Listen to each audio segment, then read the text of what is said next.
Bienvenidos a este espacio de reflexión, donde las historias del pasado nos iluminan el presente.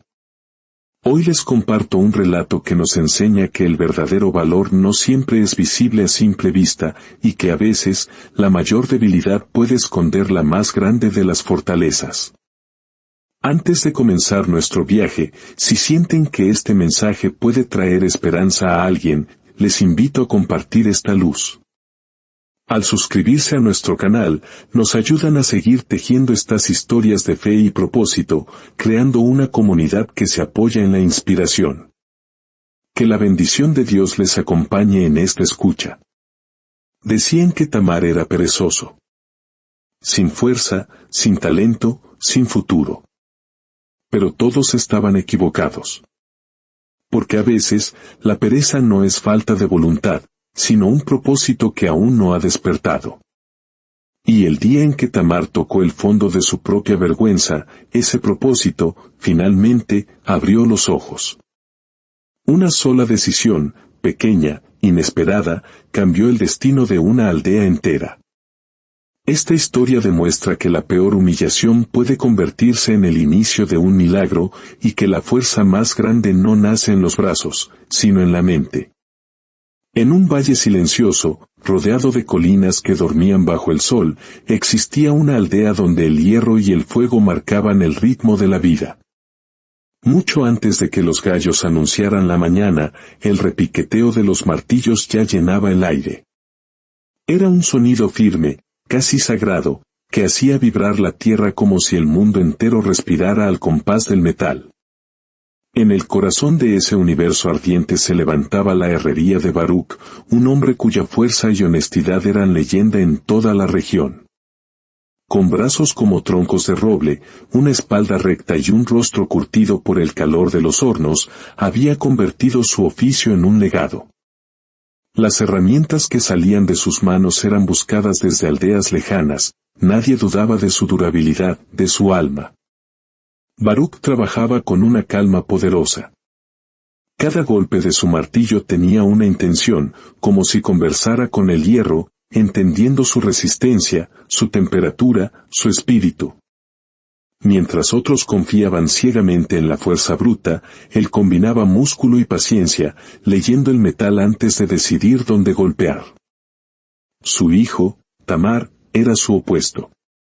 A sus 16 años, su cuerpo era delgado, sus hombros estrechos, y su andar era distraído, como si su mente flotara lejos del fuego y del deber.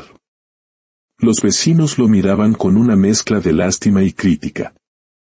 Murmuraban que había nacido sin la chispa del hierro, que la sombra de su padre era demasiado grande para él.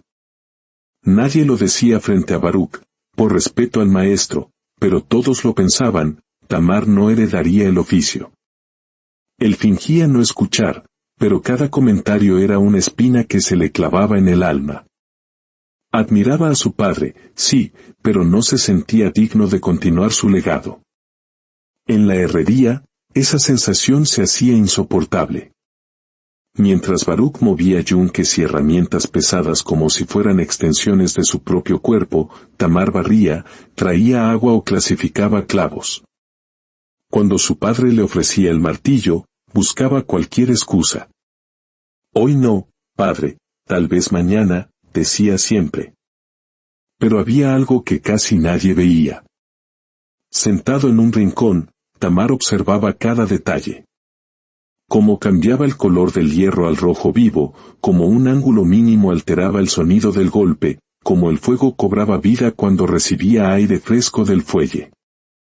Era un observador nato, aunque aún no tuviera el valor de ser un hacedor.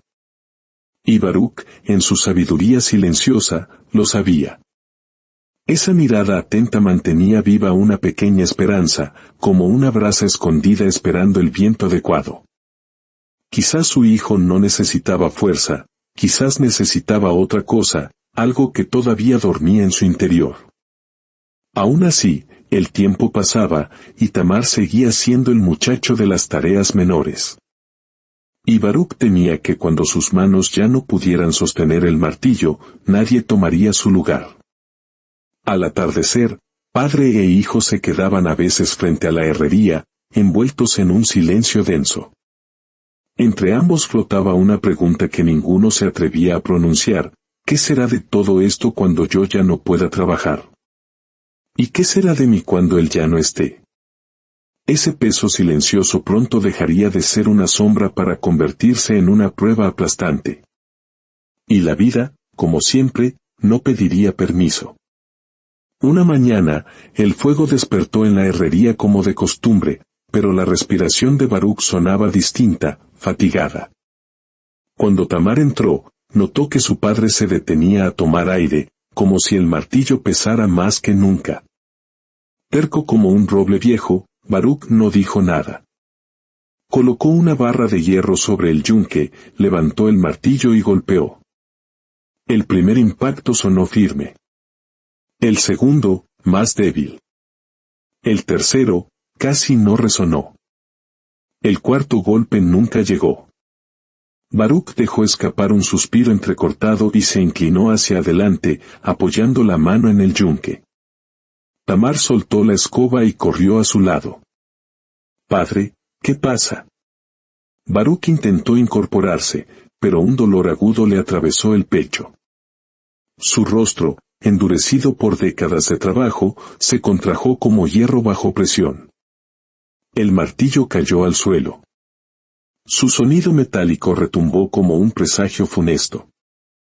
Tamar se lanzó a sostenerlo, apenas logrando evitar que se desplomara. Alertados por el ruido, los vecinos entraron corriendo. 2 hombres lo levantaron y lo llevaron a su casa mientras Tamar caminaba a su lado, pálido, en un silencio absoluto que gritaba más que cualquier palabra. Cuando el médico llegó, la casa estaba llena de murmullos. El diagnóstico fue claro y severo: ha sido demasiado esfuerzo durante demasiados años. Su corazón necesita descanso absoluto. Nada de levantar peso, nada de forjas, nada de trabajo duro. ¿Por cuánto tiempo?, preguntó Tamar, con un hilo de voz. 1 mes, como mínimo, respondió el médico. Y si no se cuida, podría ser para siempre. La noticia corrió por la aldea como el humo de la fragua. En horas, todos sabían que el gran Baruch no podía trabajar. Las miradas se dividían entre la preocupación por el herrero y la lástima por Tamar. «Pobre Baruch», decían. «¿Y ahora quién hará las herramientas para la cosecha?». Esa tarde, Tamar volvió a la herrería. Tomó el martillo de su padre y sintió su peso abrumador. Lo sostuvo unos segundos y lo soltó, vencido por el metal y por el miedo. La herrería, siempre viva, parecía ahora un mausoleo. Las sombras se alargaban, revelando una verdad que nunca quiso ver: su padre no era eterno, y sus propias manos no podían sostener su mundo. A la mañana siguiente, con el corazón apretado por la desesperación, Tamar fue a la herrería. Intentaría trabajar, no por valentía, sino porque no le quedaba otra opción. Apenas entró, 2 hombres que venían a encargar herramientas se miraron con burla. ¿Ese es Tamar? El hijo del gran Baruch, que no puede ni levantar un martillo. Tamar apretó los dientes e intentó levantar una pesada barra de hierro del suelo. El peso lo venció y cayó sentado. Las risas de los hombres fueron crueles. «Cuidado, no te vayas a romper una uña». Con razón el viejo cayó enfermo: trabajar solo tantos años mata a cualquiera. El rostro de Tamar ardía de vergüenza. Se levantó e intentó de nuevo, pero un dolor agudo le atravesó el brazo y soltó la barra con un gemido. «Muchacho», dijo uno de los hombres, ya sin respeto. «Deja el hierro, no es para ti. Busca otro oficio, algo más ligero. Barrer la plaza, o cuidar gallinas». Las risas llenaron la herrería, atrayendo a un grupo de jóvenes que se asomaron a la puerta para unirse a la burla. Pobre Baruch, tantos años de trabajo para que su hijo sea esto. Ni siquiera lo intenta de verdad. No sirve. Nunca servirá. Cada palabra lo golpeó más fuerte que cualquier martillazo. Con la cabeza baja y el alma rota, Tamar salió de allí sin mirar atrás, mientras las risas rebotaban en las paredes. Caminó sin rumbo hasta que llegó a un árbol lejos de todos, y allí se derrumbó. Lloró sin consuelo. Lloró por su padre, por la herrería, por las palabras que lo herían, por cada oportunidad que había dejado pasar. Lloró por la certeza aplastante que lo golpeaba como hierro frío. No sabía cómo salvar a su padre, ni la herrería, ni a sí mismo. Cuando el llanto se agotó, quedó un silencio profundo. Tamar levantó la vista y vio la aldea a lo lejos, humilde y completamente dependiente del trabajo de su padre. Y entonces, sentado en la tierra, con el corazón hecho pedazos, lo entendió. Si él no hacía algo ahora, nadie más lo haría.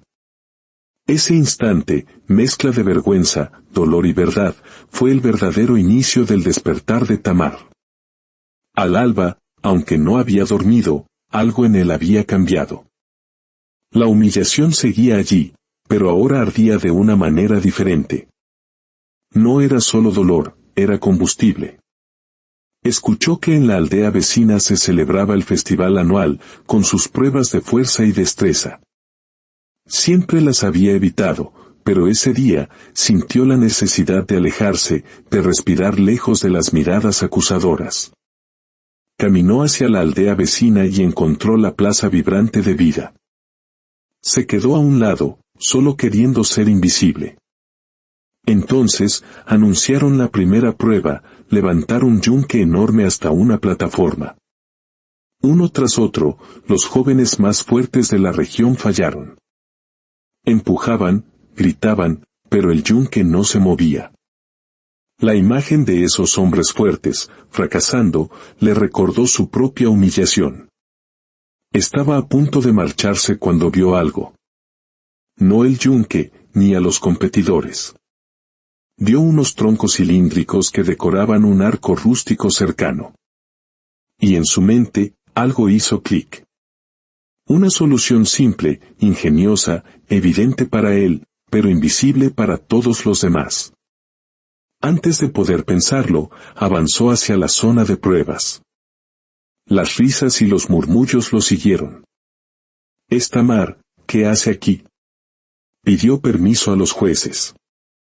Hubo carcajadas, pero le permitieron intentarlo.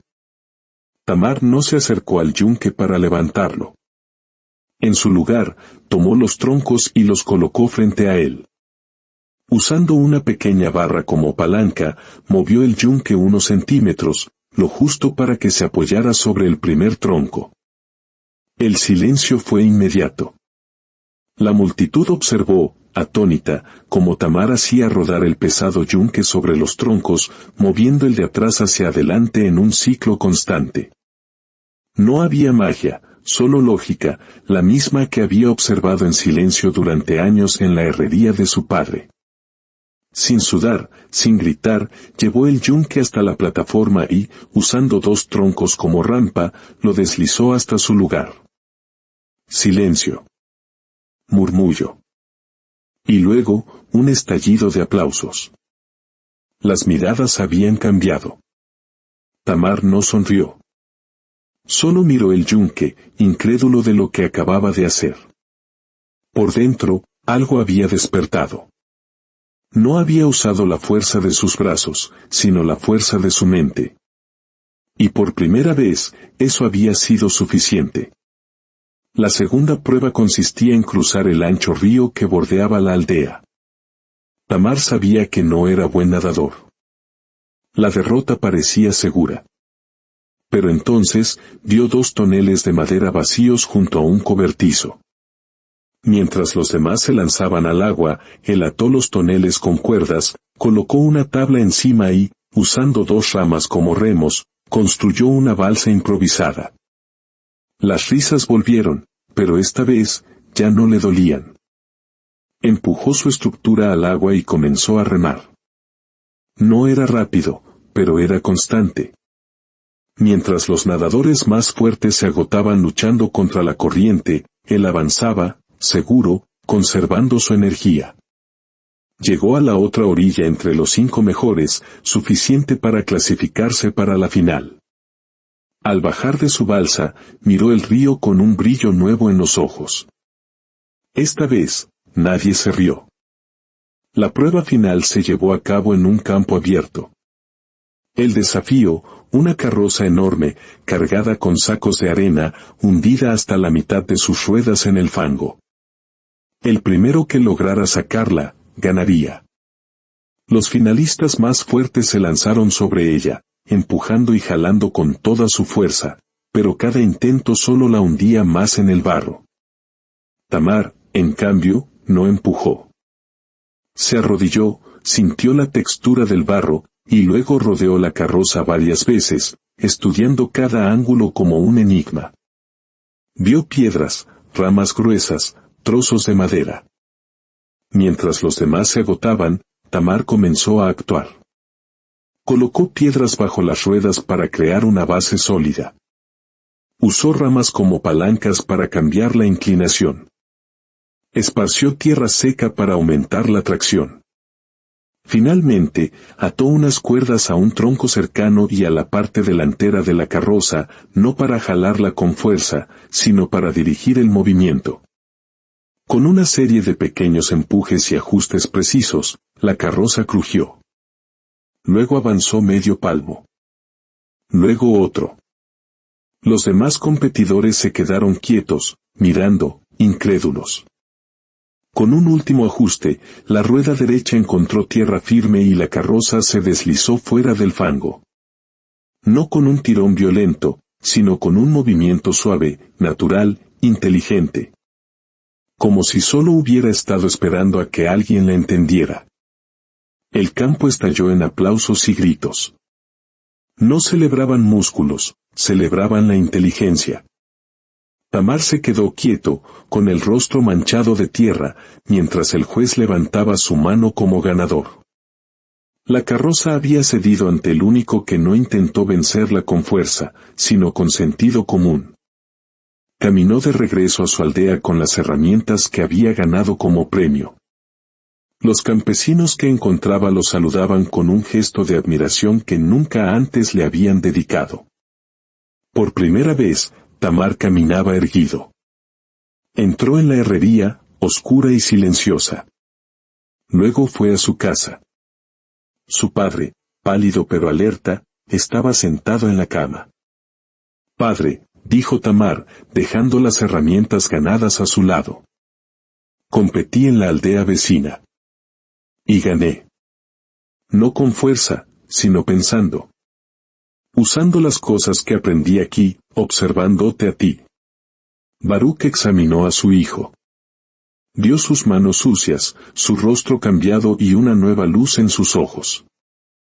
Tomó su mano con una firmeza que no había mostrado en días. «Hijo», susurró, con la voz quebrada. Tenía miedo de no ver este día. Miedo de que la herrería muriera. Pero ahora lo veo claro. Tu fuerza no estaba en los brazos. Siempre estuvo en tu mente. No tienes que ser yo. Solo tienes que ser tú.